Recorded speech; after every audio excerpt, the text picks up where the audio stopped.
Hello, everyone, and welcome to another episode of the Black Terror Podcast. It's cold. Everybody's using heaters. It's a good reminder to go and make sure you check the batteries in your smoke detectors. Because use heating and fire responsibly, or don't. I don't know. You're an adult. Live your life. Yeah. We here at the Black Terror Podcast do not condone insurance fraud. I don't know why you do anything with fire to commit insurance fraud in the middle of winter, but, you know, people would be weird. Speaking of weird, the Black Tower Podcast. Hi, how's it going? Hey. Josh isn't here tonight, so you're stuck with us. Welcome. So Josh is busy doing something lame, being like a good dad and responsible parent or some weird crap like that.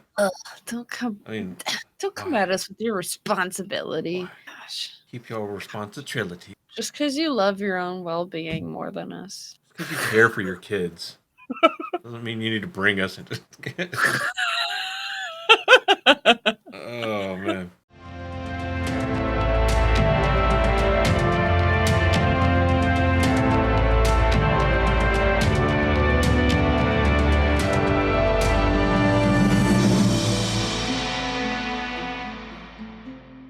But I'm Andrew. I'm your Bajan Mahale, at least for the night.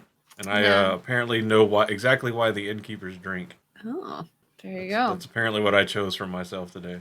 And I'm Reese. I'm your Ethan Mahale, and I'm standing on the 5th this evening, apparently. Standing on the 5th? Oh, man. Oh, man. You can tell we're so used to having Josh around. It's been a while since he hasn't been here. Yeah. Has it been a while? Yeah, it's been a while, but it feels like it's been forever. Mm-hmm. But also, like, I can vaguely recall an episode where he was busy. And we had to do this. It's always a little, like, weird to get started whenever it's only, like, two of us, I think. Yeah, mostly because... Especially whenever one of us isn't, like, the main extrovert of the podcast. Yeah, it's hard when you got two intros, especially when they hate each other. Like, that's always awkward to get started. Yeah. It's a lot like Mythbusters, you know, how like Jamie and Adam really couldn't stand each other. Yeah, it's just like they tried to make it work for the show. But they get to edit. It's not like just, you know, right in your face. So that's okay. I brought this to help me through it. We got the big one today, the XL. Yeah. The other one's deflated. So sad. Deflated? Yeah. Oh, man. You ever used a squishy so much it popped a hole? You found it laying in a puddle of its own goo.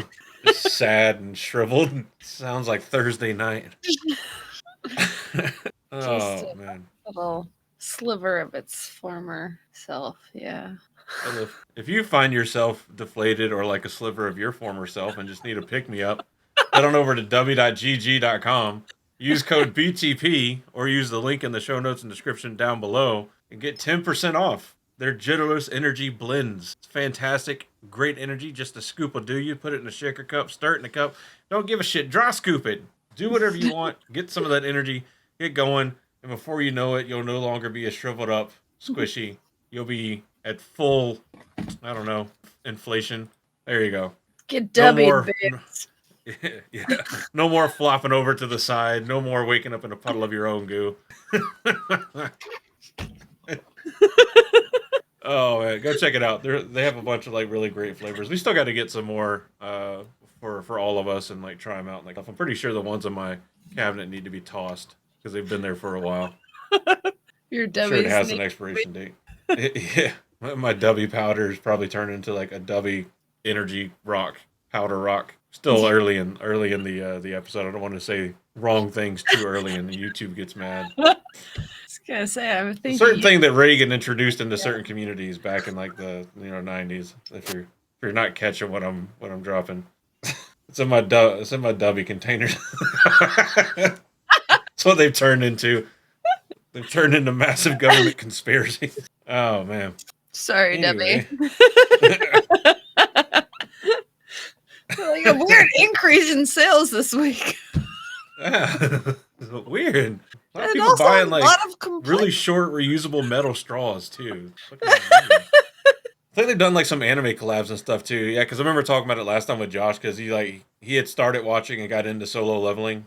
I was like, oh, they did a collab with Solo Leveling apparently. Oh, that's pretty neat. So I think it was them. But I mean, I don't know. There's so many people doing so many different collabs with it. Like, what is it? Like, was it the Call of Duty game? Or no, Assassin's Creed. One of the Assassin's Creed games just did a collab with Attack on Titan, and I saw it, but it looks horrendous. It looks horrible. It looks horrible. Not everybody needs to try to copy like Fortnite, which should already be a red flag. Why would you want to copy Fortnite? Other than, I mean, it is wildly successful, but for unfortunate reasons. Right. Not everything needs a collab. That's what everything's doing. Like Fortnite's got all these collabs with all these different skins for characters across all these beloved fandom stuff. Which okay, fine. I don't. Do I want to see Naruto and Sasuke or Itachi or anybody else or Goku and Vegeta running around with machine guns? No, not really. But whatever. I just don't play the game. It's not the game for me. But like they're doing collabs.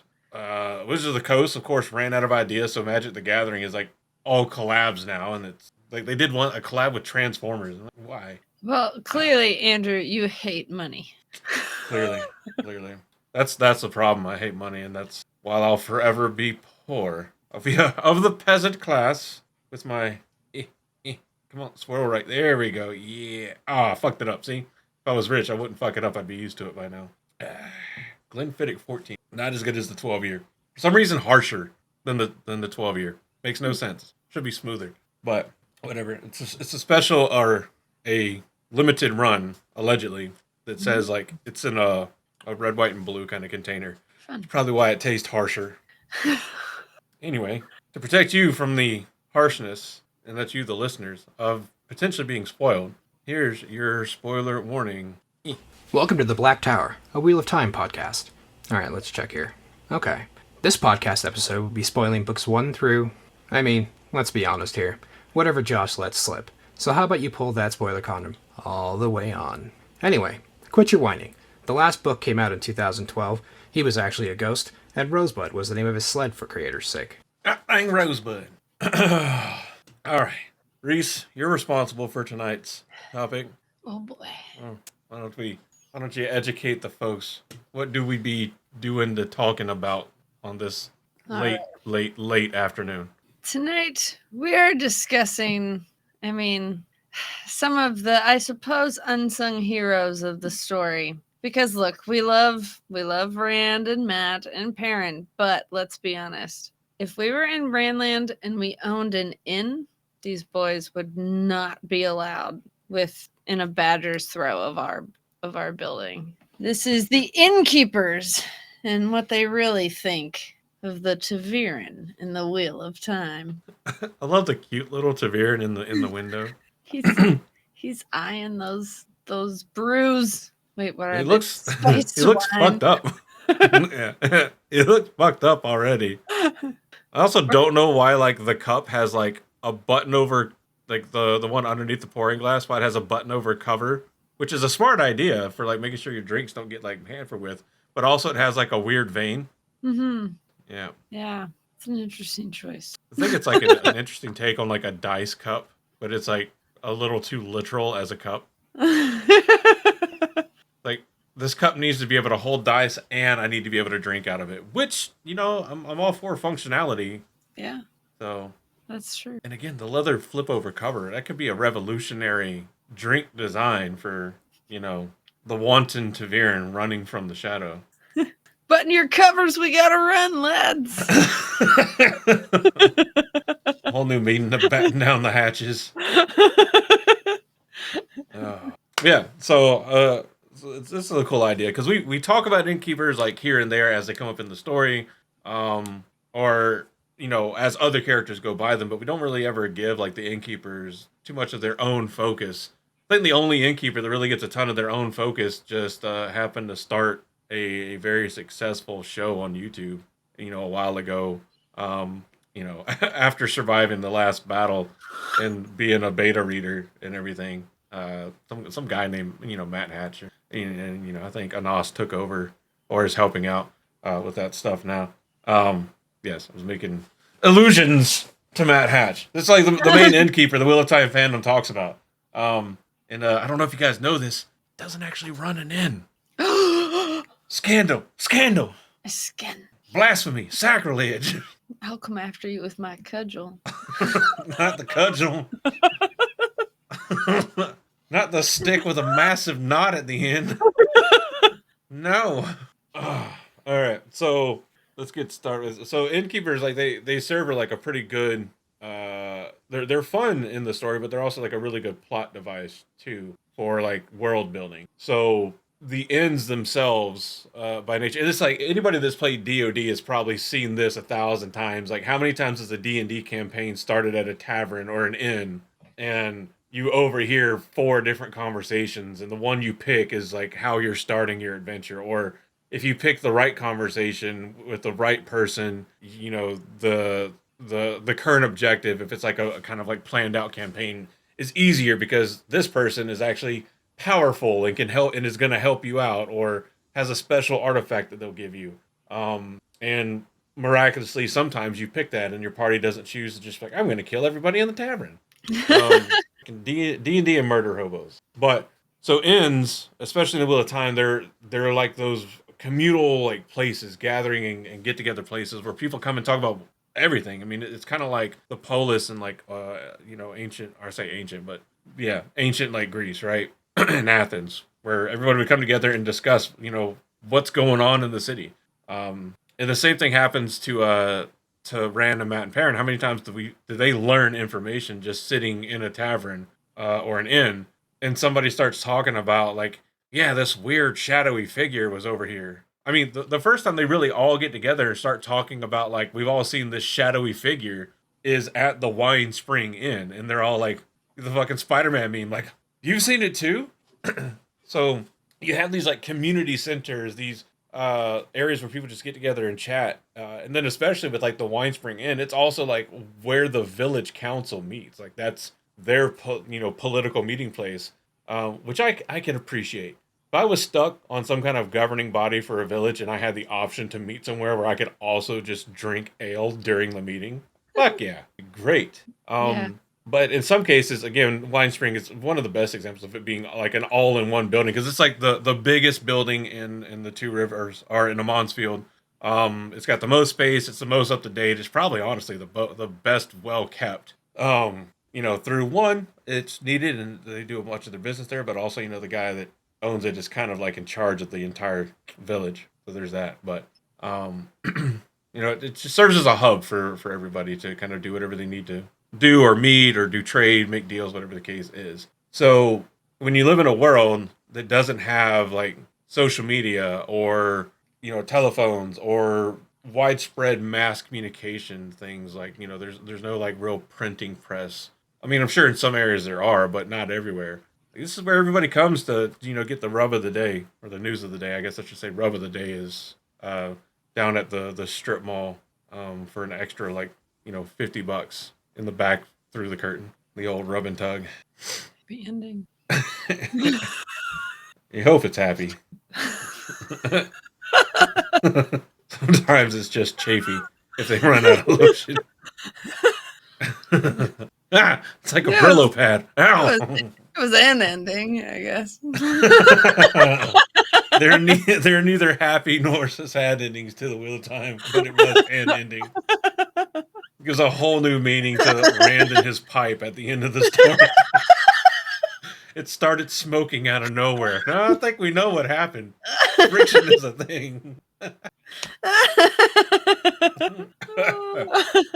Oh, man. So, in a lot of these areas, inns kind of either help facilitate or it can, in some cases, if there's limited inns, like in Mansfield, they can control the flow of rumors and lodging and the food supply itself, and even like the local like interactions and alliances between crafts and merchants and nobles and stuff. I mean, if you control where everybody meets, then you have a lot of power, and this is true in our own world. I mean, there's a ton of stories of like bar owners and stuff in like France and World War II Germany and the UK, even if you're talking about on the Axis side, basically like serving as spies, to send back or find information on both sides. But all the stories that are good that we like are the stories about us getting information from the Nazis. I mean, there was a gentleman that was from the U.S., went to France, joined the French Foreign Legion.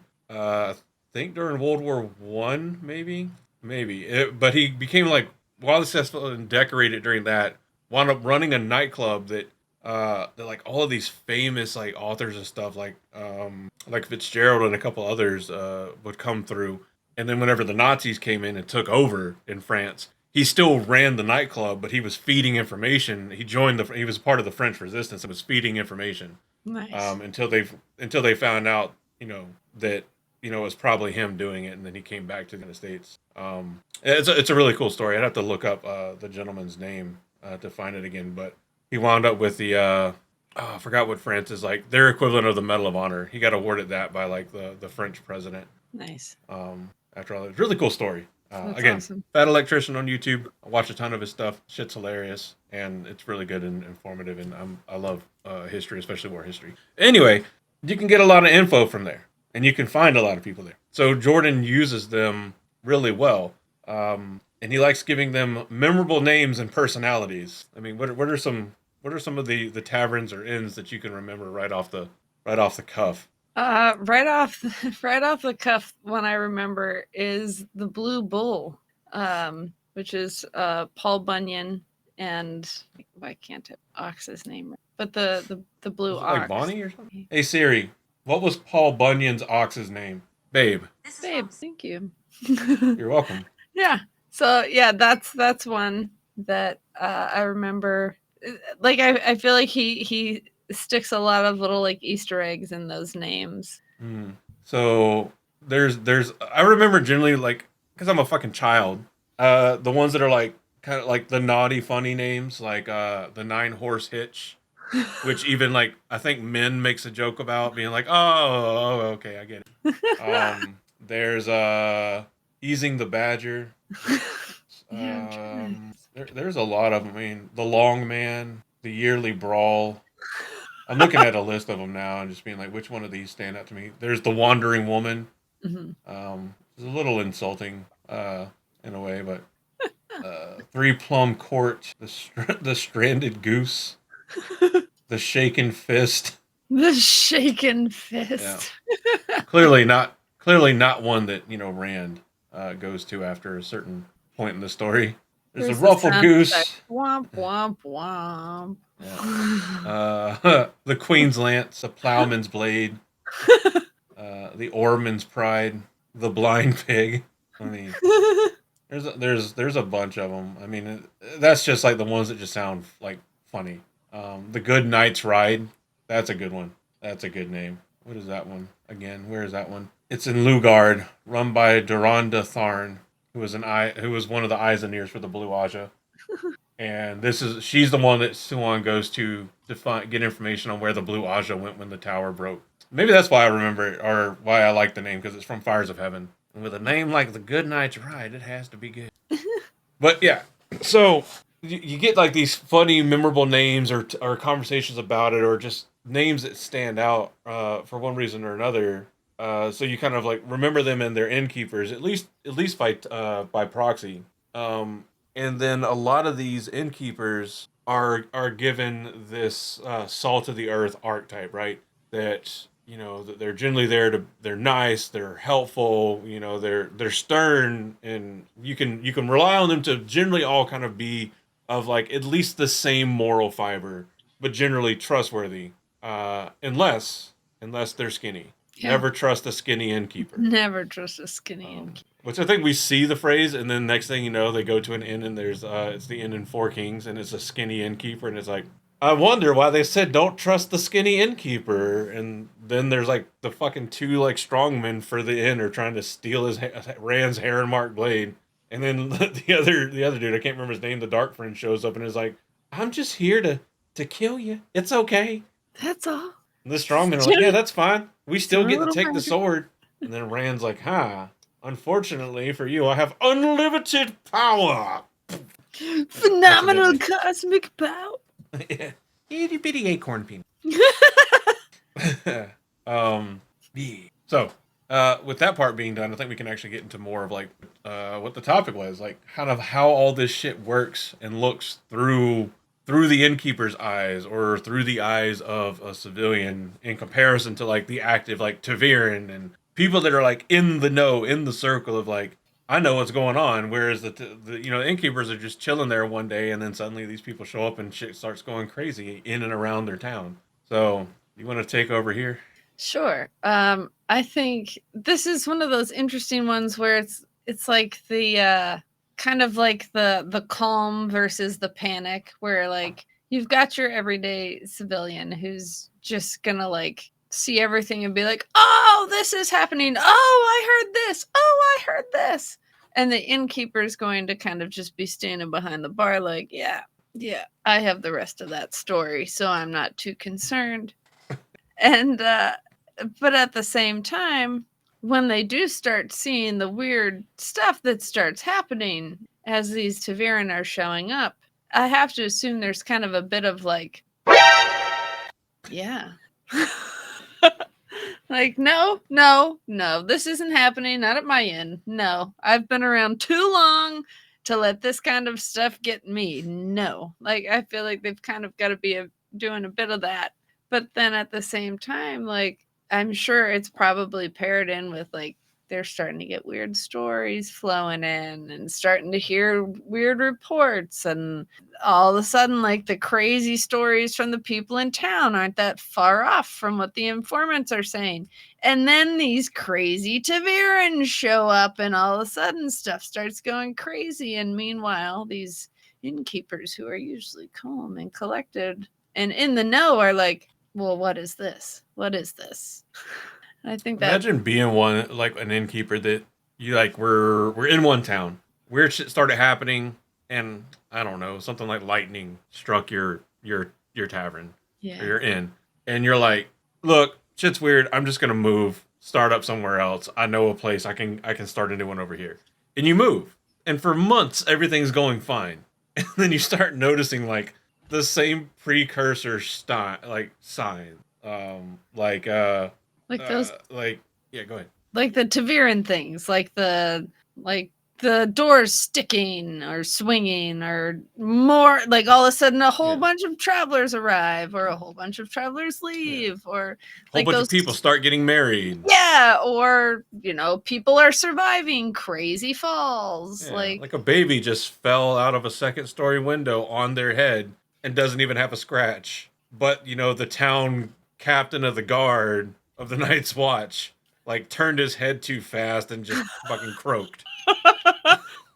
yeah, that Which doesn't stuff. sound likely until you start hitting, like, your like, either you have problems or you start hitting, like, your mid to late 30s and you're just like, I don't want to turn too fast. If you sleep wrong, you spend the entire next day, like, turning like the fucking George Clooney Batman with the fixed cow. Which, if you've ever seen the compilations of just George Clooney turning around to look, and especially when he's like looking up, it's fucking hilarious to watch. It's not something you think of, but then you realize that Christian Bale's Batman kind of made fun of it because at one point he's like asked Lucius, Morgan Freeman's character, like, I'd like to be able to, I'd like to be able to have like the cow will be able to move, and he's like, you want to be able to turn your head, and he's like, yeah, it'd be fucking helpful. Hard to keep your head on a swivel whenever it's permanently like locked in place by your fucking neck protector. Taviran, man. Yeah. But just imagine being that guy and you're just like, no, not again. Nip. Yeah. Especially when you're used to kind of being like, some of these are kind of like, well, that's okay. The innkeeper knows what's going on. The innkeeper will have the answers. And then you get to the innkeeper who just saw all of this stuff, and they're just like, I don't know what to tell you. And it's like, I feel like it's kind of, they're kind of ground zero for almost disseminating the panic to the people, where it's like, they're the ones actually realizing, like, when this person panics, it's time for the rest of us to panic. And so they are like I feel like they're like, I don't want to panic, but I'm panicked. There's also ones that like they would come up and talk directly to the Taviran without knowing it, and they'd say like some like generic innkeeper superstitious wisdom. Like they'd like bring Rand his food, Rand and Matt like their food, and be like, you boys be careful tonight. The pattern is restless tonight. And they'd be like, And then of course Matt would just be like, "What the fuck?" And Rand's like, "Oh my god, he knows, he knows." Like on the road to Camelin, like the whole time Rand is just like fucking paranoid as shit. Like as sick as Matt is from the dagger from Shadow Logoth, Matt's just angry basically. He's road rage that like I had on I-95 this weekend, just trying to come back during a holiday weekend. That's Matt on the road to Camelin. Holiday road rage, like kind of mentality. Rand is like the dude that has always been like the super goody two shoes. Smoked weed for the first time 8 months ago, and is still like, they know. He like accidentally put the gum in his pocket, leaving the store, and he's like, I'm going to jail for the rest of my life because I stole an 89-cent pack of gum. But I kind of like part of this, like this comedic spin on it too, at least in part, is just imagine like the innkeepers like watching all this. So like innkeepers are gonna like, because they sit there and they're used to watching patrons at the bar, right? They're more likely to notice shit and patterns and stuff like that because that's just kind of what they do. They watch. And so like imagine Rand, Matt, and Perrin all, these three Taveran walk into a tavern or walk into an inn. And then like Perrin has one of his like semi-fugue state interactions with like a part wolf dog. And the innkeeper's just like, why is the big burly one staring at my dog like he knows his childhood trauma? Like he has no idea what's going on, but then there's Perrin just... and all of a sudden the dog's like standing up, like, yeah. They're best friends now, and he's just like, the fuck? He's like one of those people giving like back adjustments to dogs. Bro, those are good fucking videos. I'm like, you are braver than I. That is a great way to fucking like how you don't have more like bite scars. I'm happy for you, but it's a fucking miracle. Oh man, but also their faces though. Oh my god! Imagine like, because like people talk about this like when they have like weird jobs or whatever, or jobs you wouldn't think of. They go to the bank to get a loan, and it's like, what do you do for work? Oh, I'm a dog chiropractor. And the bank teller's sitting there like look, because they have the report of what they're saying they make. They're like, so you're an embezzler? Is that what you're admitting to? No, I do chiropractic for dogs. People pay me to come and like readjust their dog's spine, and you're looking at like what they make in a year, and you're like, this much? All right, what? Like I know vets are expensive, but like, bro, it's like in Japan, like there's a legitimate profession is like a professional cuddler, and they do. There's other places that have it too, but it's just like, I'll tell you my favorite weird job, because I looked this up one time when I was real mad at work and my boss and I were angry. I was like, "Don't worry, I'm gonna find us a new job." Please tell me it's the Rent-A-Family in Japan. It was. So a professional cuddler was on the list, but our two favorites were the fortune cookie fortune writers. We really want to do that. But my personal favorite, just because I feel like not as many people are going to want to do it, so, might have more job security. And that was a, let me get close to the microphone so you don't mishear me. That was a cow fart collector. And that's the job I'm going to go for. Yeah. Cow fart collector. So whenever our days are real bad at work, I was like, look, boss, those cow farts aren't going to collect themselves. Let's go.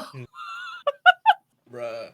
We were sitting in the office one day talking about there was somewhere where like Panda Express said they were paying like their workers like $25 an hour. And I was like, bruh. What? Bruh, I could work at Panda Express, not deal with all of this shit, and I'd only be taking a $3 an hour pay cut at the time. Like, and I got my VA stuff. I could make it work. And I could have all the orange chicken I could ever want to take home. Like, bro. I was, I was working at a radio station shortly after graduating college, and I was excited because that was the profession I wanted to be in. I was super pumped. And then I, being stressed all the time, stopped to get cigarettes on the way to work and saw that the people at the gas station were making significantly more than I was. And I was like, bruh. Well, if I work at the gas station, I might get robbed, but judging the pay difference, I kind of am already. I'm sure they're but at least at the gas that. station, I'll know I'm getting robbed. Very clearly. Oh.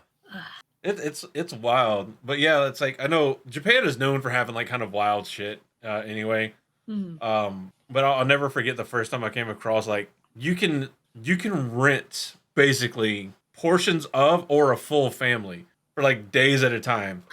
Like you can rent like basically like obviously there's limitations and they have to be comfortable, that kind of stuff. Like you can't like rent a girlfriend and go to like an hour hotel. You can't go to a love hotel with her. Like it doesn't work that way.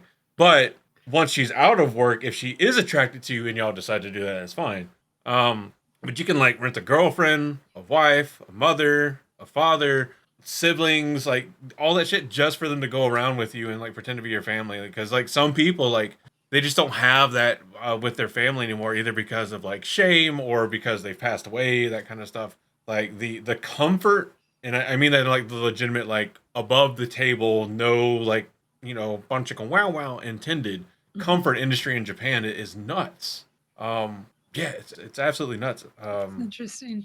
And It's like it's a lot of stuff in public is like so guarded, especially for like Japanese men. You don't like spill your guts or talk about how you like really feel generally that much, especially to people you don't know very well.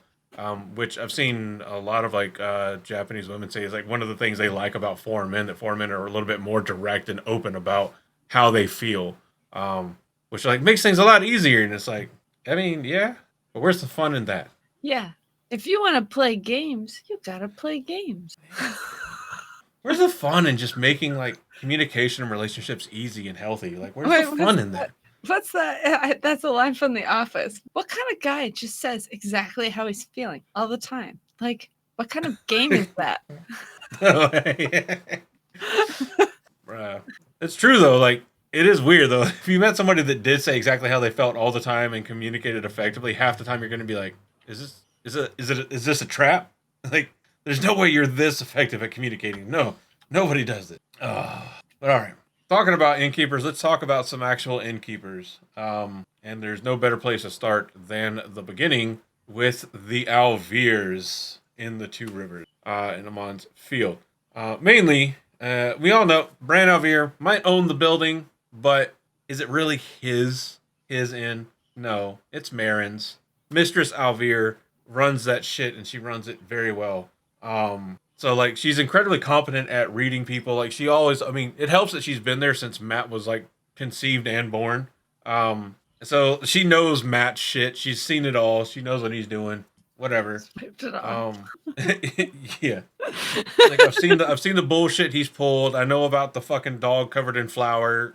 Like I saw him with a sack that was moving. It was probably another fucking badger. Like, I know he like tries to sneak honey cakes, whatever. Honey cakes are the only thing that calms him down. She's like, let me feed the child sugar.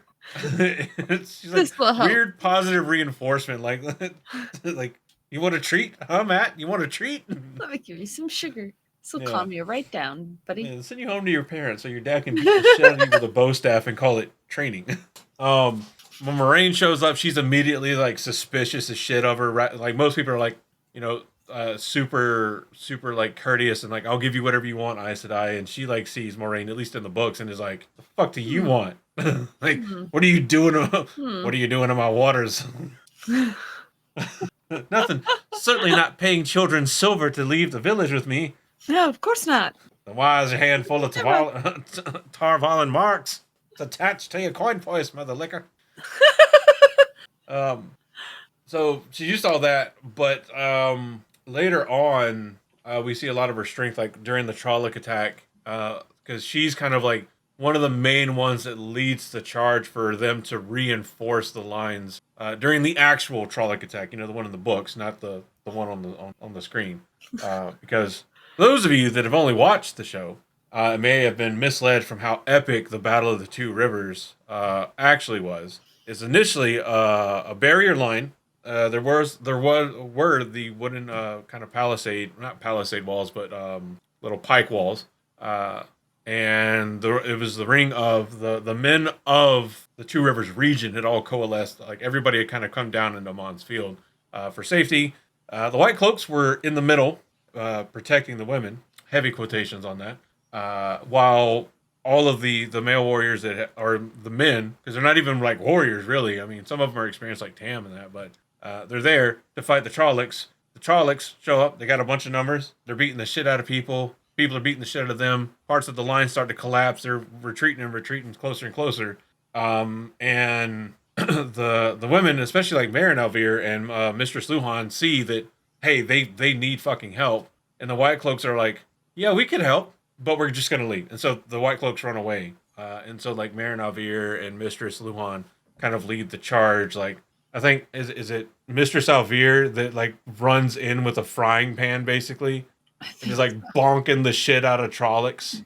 Yeah, don't mess with the women's circle, man. Yeah, yeah. We're trying to get into the middle of town. This is women's circle business. Bonk, bonk. She was hitting people with frying pans before PUBG ever put one into the fucking game, clearly. But she was like pretty calm and collected, like obviously scared and worried, but pretty calm and collected during the attack. I felt like that's one of those like the blood runs deep here. Like that's Yeah. the old blood where they're like, nah, we are not letting up this ground. If our men need us, we're going. We are She's like not Ella- gonna stand here.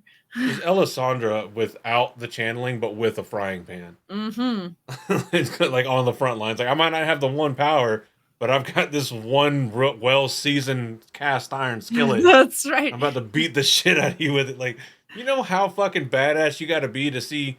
Because for the longest, until winter, until Beltane and Winter Night, like for Amon's Field, except for Tam, Trollocs were a thing of like myth, legend, like they didn't exist. And then she sees them, she knows they're real, and then they come back and attack. Like months later, and she's like, "Yeah, I'm gonna fight them with this frying pan, this cast iron skillet." Which, depending on where you're from, some people are more or less impressed. Because us in the South, we know the strength of the cast iron skillet. That's about as dangerous as a weapon as anybody can wield, especially in the right hands. If you're lucky, she's hitting you with the flat bottom of it. Otherwise, they've turned it to the side, and now it's gonna do some damage. It's gonna do some damage. That shit could take out an Abrams tank. All right. And A10 Warthog has no chance against a frying pan wielded by a scornful lady, a Southern lady too, because this is like the kind of lady that would bring you sweet tea on the front porch, and it would be the best thing you ever had. Now she's pissed off with the frying pan. No, thank you. I'll take the Borderlands. I'll go fight at the Blight. Fuck that. And I kind of like the symbolism of like, the frying pan. This is like this brings food to my household. This is like the lifeblood. Yeah. This is what I use to create the sustenance, and I'll be damned if you're going to take that from me. I will beat you with it itself. This pan will do more than bake honey cakes. I tell you what, motherfucker. The smell of honey cakes will be the last thing you ever experience, my friend. I season my cast iron with Trolloc blood. Really seals in the flavor. These honey cakes I just can't imagine. They're tangy. They're like yeah. Oh no, these are good for you. There's plenty of iron in these. What? I feel like they're singeing my tongue a bit, like as I just imagine being on the battlefield and you just hear like the quintessential like bong of like a pan. You're just like, what the fuck is going on? You just see like like Marin Alvear just yeah. The husbands of Emmonsfield here, and they're like Did you get PTSD from the battle? Yeah. Oh, which Trolloc did it to you? Oh, it wasn't the fucking Trollocs. It was seeing what the women's circle could do with a few fucking skillets.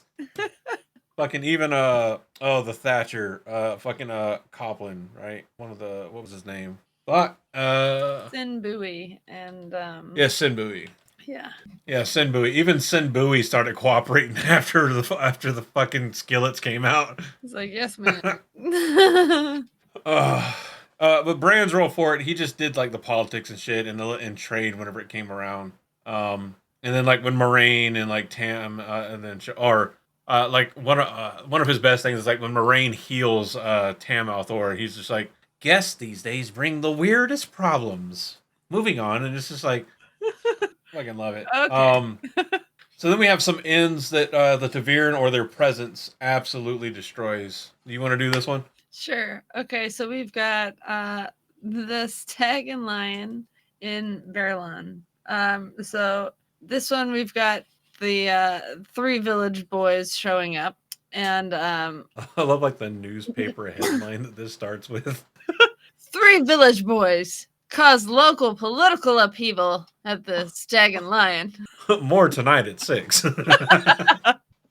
Updates. Ice and water show up as well. Let's see. Update. Village boy stares into darkness like an idiot. Is it a message or just a misunderstanding? Turns out it was prophecy. And then, let's see. Breaking news. A fade appears. Instant property damage. This is when, like, Matt keeps staring into the darkness and Rand's like, what the fuck's going on? Looks out in the hall and there's, like, a fade that appears out of the shadow and starts trying to fight him in the hall. And, like, Land is just like, ha! Like, fights him back. And they're, like, gouging the shit out of the fucking walls with their swords and everything. Just like, bruh. This poor innkeeper is just like... Then luckily at the end of the commotion, the innkeeper is like, what the fuck's going on?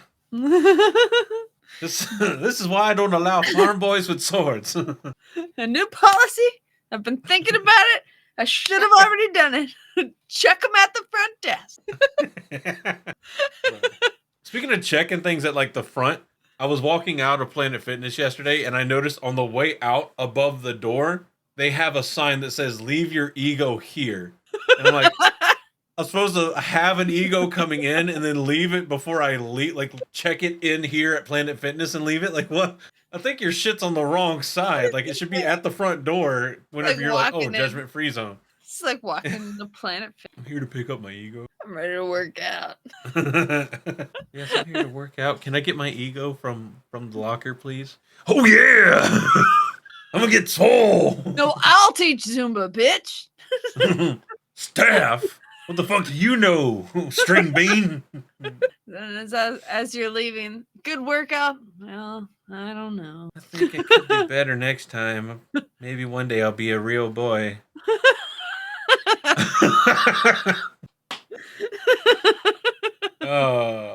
The Queen's blessing.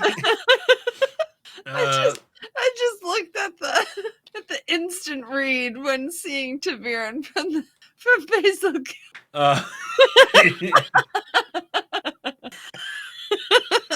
Oh, so we've got the Queen's blessing in Cairhien, Basil Gill, who is the king of I don't get paid enough. Which fits that him and Tom are decent or good friends. Yeah. Sounds like I could do a lot with money, and Basil Gill is like, fuck, man. And his instant read on Rand and Matt is these boys are trouble, but they're honest trouble. Doesn't he immediately look at Rand and be like, look, I don't know what y'all are running from. Clearly it's serious trouble. I don't want to know what it is. I'm a good Queen's man. Yeah, he's like, no thank you, until he realizes they're with Alyss. He's like, oh, of course, yes, of course. Oh, yeah. You're honest trouble. He's staring at Matt like Hank stares at Bobby, like, God damn it, the boy ain't right. Of course, the next like 3 points under like political awareness, I'm kind of reading them like the old the Gambler song, like you kind of know when to hold them, know when to fold them. Basil Gill knows when to hide them, knows how to bribe them. Oh man, knows when to walk away, knows when the boy ain't right. You never count your money when a white cloak's at the table. That sounds like legitimate advice. So they're like, you think I'm not honest? I don't walk in the light. Oh, another good question is like, would he probably charge Loyal for damages? Whenever Loyal walked in and like the entire inn panicked and ran out like he was a Trolloc. Or if like his bed couldn't hold up to the weight of an ogier. I've seen beds crushed, but for different reasons. Normally there's more than one person. But wasn't it one of the only inns where there actually was ogre sized stuff? I couldn't remember. Oh yeah. I think you're right, yeah. Where you had like a bed that was big enough. Yeah, because in the most case they're like, oh gosh, what do we gotta do? Knock down a wall to fit this guy? Like, come on. Yeah, no, that's true. And then, like, the amount of times the guards or White Cloaks or somebody would come in and, like, Basilica would just be like, no, don't know where they went. Don't know who they are. Please leave me the fuck alone. I'm a good Queens man. It's like his favorite phrase, like, I'm a good Queens man. Yeah. Which was, like, a good phrase to use all the way up until, you know, the Civil War arc. Oh, man. Let's see. Let's move down. I like this. This is one of my favorite sections I saw in this prepared outline was Section 6, the comedy break, known as Innkeeper Confessions. This shit is fucking hilarious. I've already read you the first one before we started recording, but just imagine being one of the innkeepers and you like had Taviran come through and you're just, dear light, why does the pattern hate my insurance premiums? Fucking, your end's been blown to shit, or there's been all these fights, all your shit's been broke, and you're just like, fuck, man. Insurance was created by an innkeeper Oh, absolutely. after Taviran visited. Absolutely. Then I like this one too. I swear on my mother's best teapot, that boy's pocket refilled itself. I don't much care where the I want- money's coming from. But it's amazing nevertheless. Oh, I want you to read the last one. This one. Okay. This one's good. This one is the one that I was like, oh! The man with the glowing sword asked for tea. Tea!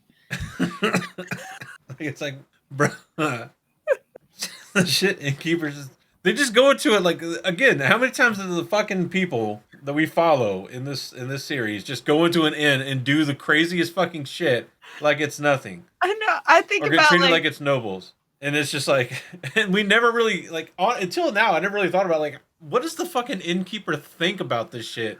Because they're so good at just being like, of course, yeah, whatever you need. why not? You know, it's like the fucking, the Skyrim joke of, like, Khajiit has wares if you have coin. They're pretty much like, yeah, I'll do it. If you got enough coin, I don't really give a shit. Go for it. Yeah, I even think of like Brand and Matt especially, where they're like, we can play for our dinner, like we can entertain, and they're like, he's out there playing the harmonica. Yeah, no, the one with the shifty eyes we thought was gonna rob the place. He's out there. No, they're playing music right now. Go look at him. Yeah, the one that keeps staring at dark corners is out there playing the harp pretty decently. Like, he's just fucking plucking at those strings and staring at the darkness. He's got the voice of an angel.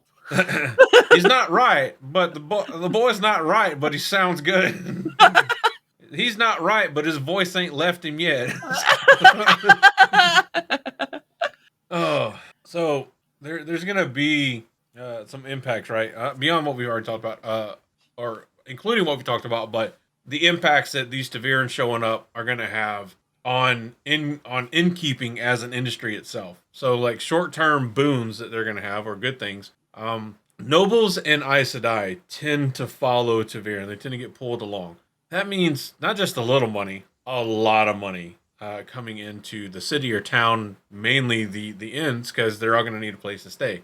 All of these nobles and even some of these Taviran are bringing soldiers, because soldiers follow everyone. They love to drink. They love to like see the barmaids. They love to hang out in the inns and taverns. That's even more money coming in. So this means you have packed inns, flowing ale, and tons of gossip going around. All things that are profit for inns, clearly. Ever, comma. But you got some drawbacks. There's a couple of drawbacks. You're gonna have the normal stuff you would expect, like broken furniture. There's gonna be brawls, which you might not expect happening to your inn. As you try to steal a sword from a young farm boy and his shifty-eyed compatriot that just walked in and said they'll play for their food, is structural damage to your inn in the form of a lightning strike blowing out a fucking wall. Deserved or not, probably not something you had on your fucking bingo list, on your 998 NE bingo list. Things like repairs after Trolloc raids. Or if you live in Amon's Field in the TV show, the rebuilding of the Wine Spring Inn following a visit from Marin Sedai and the Trollocs. There were no other rocks nearby you could have used. There weren't a Nothing mountain else. or anything. Nope. There's nothing that could be done. It was the Nah. only option. No choices. Not the smaller buildings that had the rocks more loosely put together and didn't have as much weight on them. Hey, we Just didn't take go apart through. like the main building. We didn't go through Aes Sedai testing to come out like not problem solvers. Okay, this You was know what I think it clearly was? the I think she didn't. I think she didn't like how she was challenged by Nynaeve and Marin Alvir a bit, and was just like, "Fuck, you're in." Also, That was kind of petty. they didn't even warm the tub water. She had to do it herself. So you know what? Yeah. Clearly wasn't worth the bricks it stood Yeah. on. You know, your bath wasn't warm enough, so I'm going to dismantle your building. Fuck you. No, nothing will be warm. In some cases, just you got your patrons. The patronage is scared away, which don't be afraid of our patron. It's pretty neat. But at the inn, you never know. If they're like, hey, some fucking weird shit happened at this inn, people might just be like, I don't want to be around weird. Let's not do that shit. And just fucking not go back there. The things like I had a good month until the Dragon Reborn blew out all my fucking windows. Oh, it'll be funny. Like, again, talking about the insurance, like if there was like, you could get Taviran insurance. Just like random shit that would happen. Like, what would it cover? Like, what would the premiums be like? Are there like acts of the pattern exceptions? Like, Yeah. the wheel damages as the wheel wheels. It's not covered under your insurance policy. You have to have like the Dark One and Agents of the Dark One add-on to cover Trollocs and Yeah. You get like a discount if part of your inn was built with like Ogier masonry because it's like sturdier. yeah. Oh, and if you live in a town with an Aes Sedai, you get a discount as well. Yeah. Yeah. Well, depending who's issuing your policy. Yeah, Altara might Yeah, have yeah. a discount for that. Yeah, there's a discount for that. Oh, so with this, and we don't have much left to go, so I think we can finish this tonight without it taking too terribly much longer. Mm-hmm. You want to take over the next section? Because I'm a refill and be right back if that's good with you. Sure. Sweet. All right. So the next section covers the kind of like innkeepers as disseminating information. What they tell others after the Taviran leave. There's kind of a gossip hierarchy. You know, they are kind of the keepers of that information and what is safe to tell and what they will definitely lie about, as well as what they'll exaggerate about for whatever reason. And then, of course, they also will definitely use bragging rights to increase their patronage. Yeah, of course, the Dragon Reborn slept in a room right here. In fact, his Aiel friend broke that when fighting with whatever. And yeah, he tipped very well. In fact, I'm kind of disappointed. The dragon was traveling on just meager means and was able to tip better than this. And along with that, He had the weight of saving all of us, and he still tipped better than you, you son of a bitch. You light skirt. And then, there's also there's kind of their role as spies, where they're frequently visited and questioned by the White Tower, White Cloaks, Aiel clans, merchants, later on the Shunchen, and even other innkeepers. Like I feel like they probably have their own little network of kind of like, oh, don't let this guy in. He got a room and did this. Like, I'm sure they have their own kind of eyes and ears network where they are getting information, learning things, seeing when White Cloaks are coming to town. Are they ones causing problems? Are they able to give them information? And kind of that being that judge of character as well. We've brought that up. Being able to kind of assess the visitor or the emissary from whatever body they're coming from and be like, is this legit? Is this person on a, like hunting someone? And, they're kind of like the quick on your feet people to be like, oh yeah, sure. They went that way. I mean, because you also have ones that like are literal, like more than just having information and giving it occasionally. Nadea Sidoro, the innkeeper of Easing the Badger in Ilion, is had been a member of Moraine's. It's really hard to phrase this because I'm like, oh, she was but then it's eyes and ears, so it just doesn't grammatically sound right. She was a member of Moraine's Eyes and Ears network for like 12 years at the point that whenever they flee alien Marine's like, you should leave. And there was somebody was working with Cadswain as well, where they were like a direct informant for her, and they had a different name for her. But again, yeah, it was just reporting everything interesting that they would see. And so, yeah, they had those kind of official roles as well as unofficial. Trying to look and see if there was a name for that eyes and ears. I don't think there is. I see the part where she had eyes and ears on Sue and Marin for many years. Cadswain regards one of her two bitterest failures, not learning what Cairhien Damager's cousin had been up to in the Borderlands till the knowledge was too late, and that's in Winter's Heart. Yeah, I have no idea. But I was like, and it might have been an innkeeper as well, I guess. Mm-hmm. I don't know. There's a long list of eyes and ears, and I'm like, I can't go through all of these to find out which one was and wasn't. But there definitely were innkeepers that were also eyes and ears for the Aes Sedai. Mm-hmm. Yeah, there were. Oh, it was. I had it pulled up. Oh, sweet. I don't know how to say this. Quillen Tazzle. She's from the Wind's Favor in Bandar Eben. I'm sorry. He is from the Wind's Favor in Bandar Eben, and he was an informant for Cadswain, who he called Mistress Shore. He knew that. Oh, Innkeeper of the Wind's Favor. Oh, okay.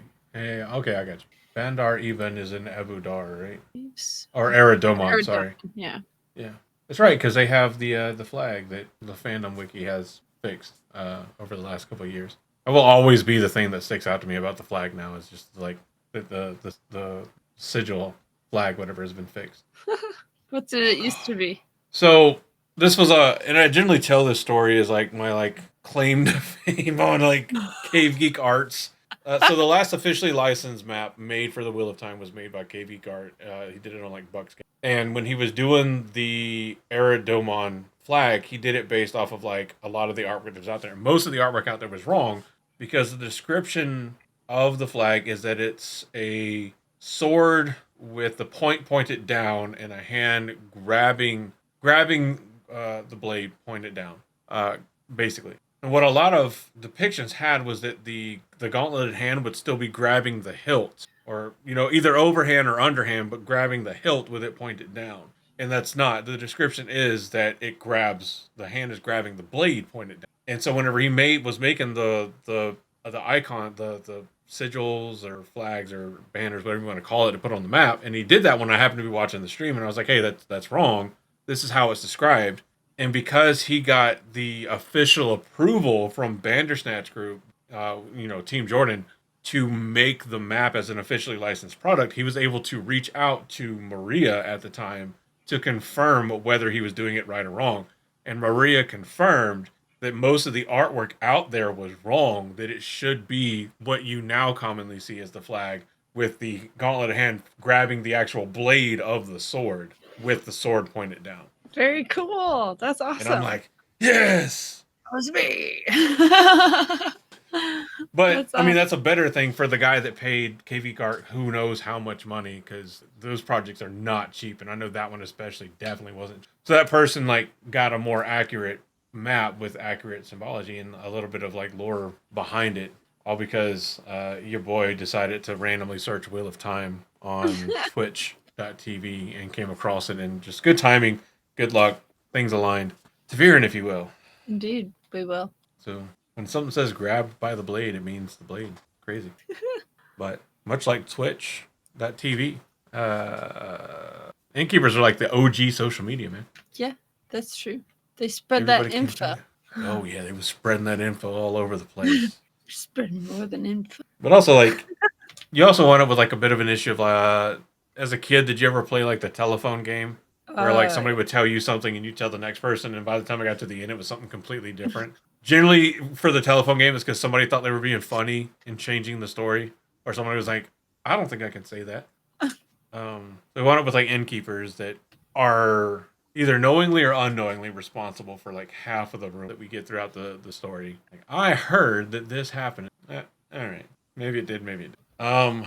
But yeah, they generally serve as, like, pretty good markers for, like, how society at large seems to be feeling and acting, and how they're responding to what's happening in the world. And we kind of get occasional check-ins with that. through different innkeepers, just kind of talking about, oh, this is a struggle, or we hear this, but we don't believe it, or whatever. But they tend to be pretty honest or blunt. They're pretty straightforward generally about what they're saying. Thankfully, they're pretty experienced with other people, so they're pretty good about dealing with other people when they come around and like conveying information in a way that doesn't really cause too much of a problem. But because they're so familiar with people, it's harder to fool an innkeeper than your average person because they're used to people like trying to pull the wool over their eyes. And they're kind of regarded as better judges of character than kings or Aes Sedai or anybody else. Which makes sense because, they deal with all echelons of people, not just those that can get audiences with, nobles and kings or people that go and seek out Aes Sedai. So, as a literary device for us as the readers, the innkeepers give us a nice kind of broad stroke into one person kind of look into the pattern's ordinary people, like the average Joe that's just running around trying to live their life. How are they feeling? What are they thinking?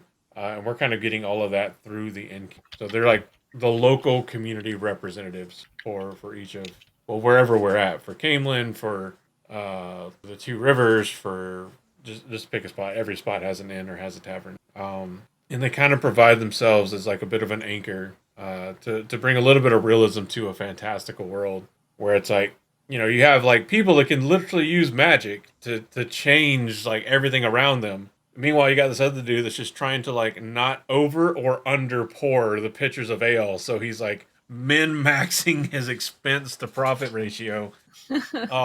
Like he doesn't want to cheap out because he wants people to come back. It's like, oh, these are good pours, but he doesn't want to pour too much so that he's like losing money on the ale. Like, and he's trying to do all that while there's like some guy came into town yesterday, kind of looks like an IL, but he's really not. But ever since he showed up, every like Tom, Dick, and Harry's getting married. And the couple that's been happily married for 60 years just got a divorce because he put the spoon in the wrong drawer. Like, like how do you deal with that? You're just like, yeah. Which Basil Gill seems to have the best concept. Like, I just don't get paid enough to deal with it, so I don't fuck it. And they have to be like the psychologists too, where they're like, "This is fine, this is normal, just another day. Don't you worry, we're gonna wake up tomorrow like nothing happened, right?" Just like Bob's kidney stones he had last week, this too shall pass. But we're all gonna have to deal with some pissing and screaming. So, some last minute questions here, and if you're still listening at this point, we hope you are. Hope you've enjoyed this. We'd love to hear your answers to these questions as well. Some questions about, and I'm going to throw this one a little out there, a little outside of Wheel of Time for this first one, just because we capitalized fellowship.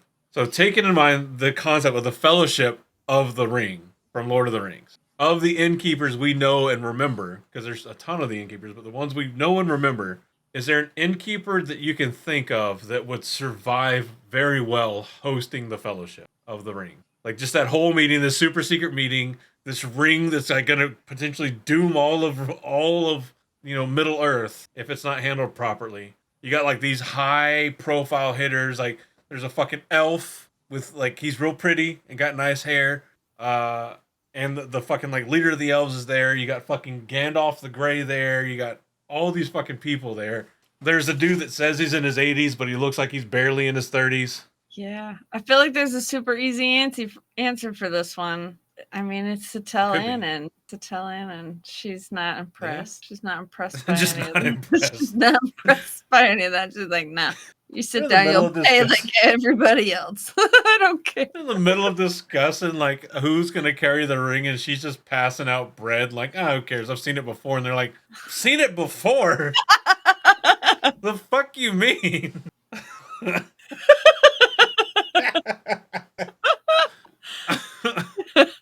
Oh, I'm gonna go with Marin Alvear because I feel like she would go like full like Southern grandma with it, where like. She doesn't understand like how serious the problem is, so she just defaults to like kind Southern hospitality. Like, Oh no! Well, I'm sure y'all will figure it out. Do you want more honey cakes? Could you Yeah, use some more sweet tea? Like, Let me pack you something up for your trip. yeah, Like, you're wasting. She's looking at like Legolas, being like, "You're so thin. You need to eat more than just that little bit of bread. Here, have a couple honey cakes." Which would be a great like fucking like artsy illustration, just like they're all having the meeting. There's Legolas, like he's like now gotten fat and it's just somebody shoveling like sweet cornbread in his mouth. no, Marin, please. I couldn't have another bite. Well, you could still talk. And Bran's like, "Are you refusing my wife's cooking?" Oh, Oh, sir. is there an innkeeper that you would trust with your secret? No. I know there is. I know there is one for me. Okay, who's yours? I can't think of one. Basil Gill. He's a good Oh, Queen's yeah. man. Now, whether it's like Queen Morgaze or the band Queen, I don't know, but That's true. he had all the reason to spill all the secrets, and he never did. That's true. He was very good at keeping his secrets. That's very true. Yeah, my thought is no. Like, why risk it? Like, I mean, that's fair. they've got That's too the much safe option. pressure to be put under. They're like the last person I would tell, just because it's like, no, you're the first person to be asked. Why? You don't want to be like part of the anonymous gossip. No, like I'd go Anything to new? send, I'd go to send Bowie because nobody's gonna believe him anyways. Like, come on.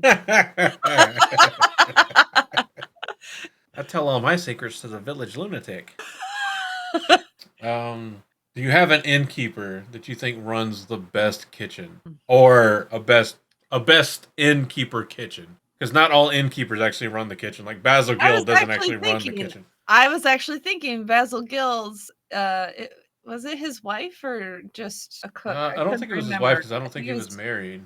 Yeah, I think it's because I think the cook's husband worked there also. Maybe. Yeah, I think the cook's Yeah. husband was like the Security bouncer, I guy out back that just kind Yeah, of I'm like trying to- pretended he didn't see everything but saw everything. Let's see. Several maids and a strong man to guard the door, named Lamgwin Dorn. I don't think. Do we get the cook's name? The door guard is Lamgwin, Lamgwin Dorn.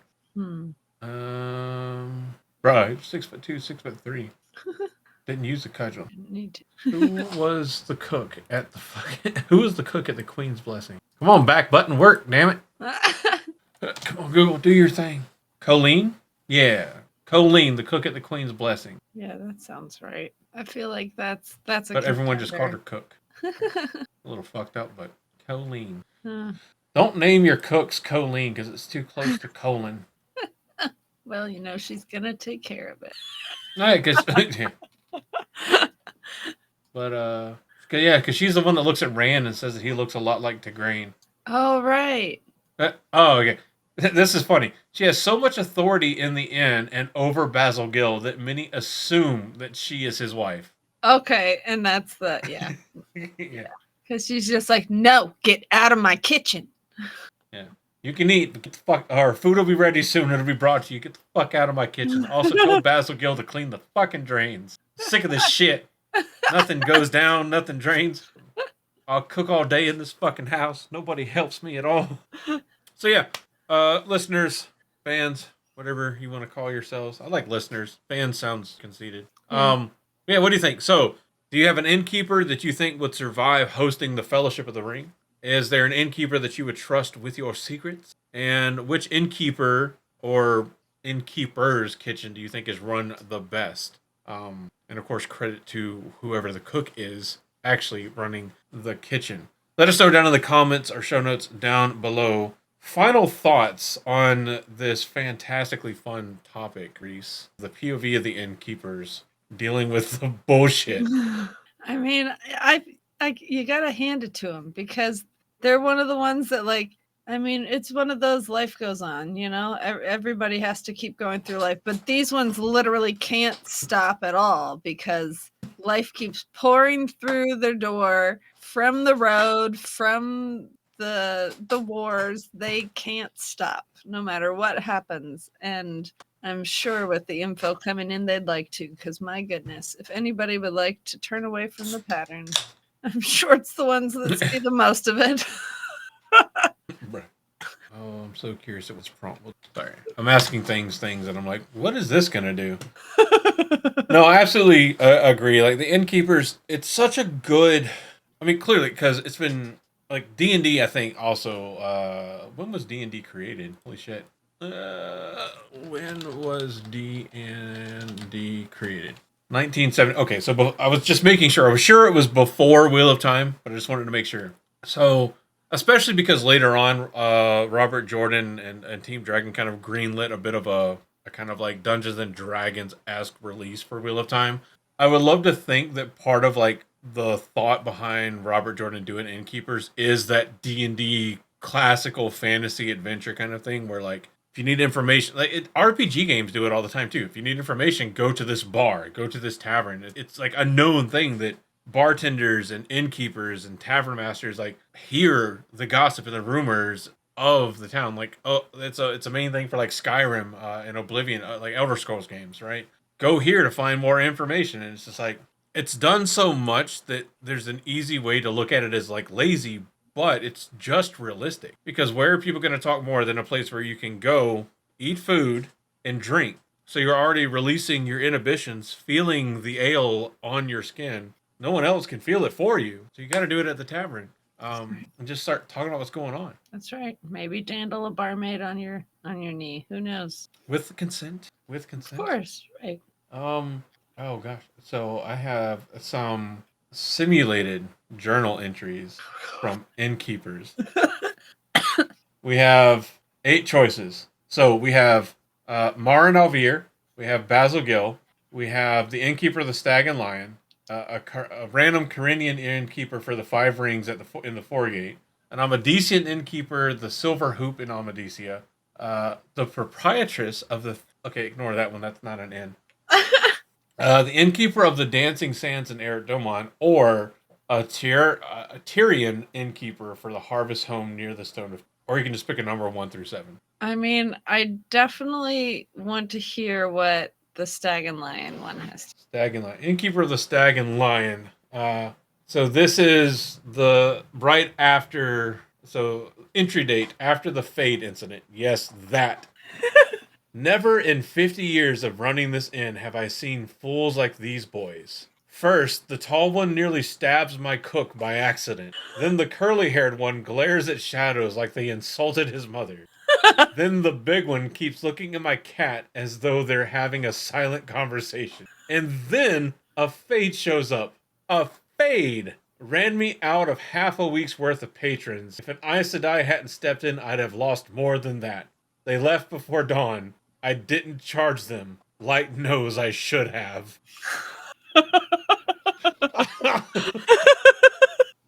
Yeah. Oh. These are great. Oh. Let us know what you think in the comments below. Again, if you want to let us know in a more direct format, you can email us at blacktowerpod@gmail.com. We have a Discord server you can get to. Just go to blacktowerpod at blacktowerpod.com, and there's links to join the Discord server, check out our Patreon, all that kind of fun stuff. Again, big shout out and thank you to one of our partners, w.gg. Get some Jitterless energy. Use code BTP for 10% off, or just click the link in the show notes, or just down below. What a great topic. I know Josh is gonna definitely be like, I hate that I fucking missed it, because there was so much of this. It was just absolutely hilarious. It's very fun. Yeah. Reese, you come up with some great topics. I appreciate you. Thanks. I had some help with this one. Yeah. Send our thanks to the Mr. Mahale. The Mr. Mahale, yeah. Yeah. It was great. He's in his new reader journey, and he goes, "Gosh, I just wonder what these poor innkeepers think." Where is he at in the books now? He's just about done with book 4. He's getting closer and closer to the end, and he's like, look it. I'm like, where are you at? Okay, keep going.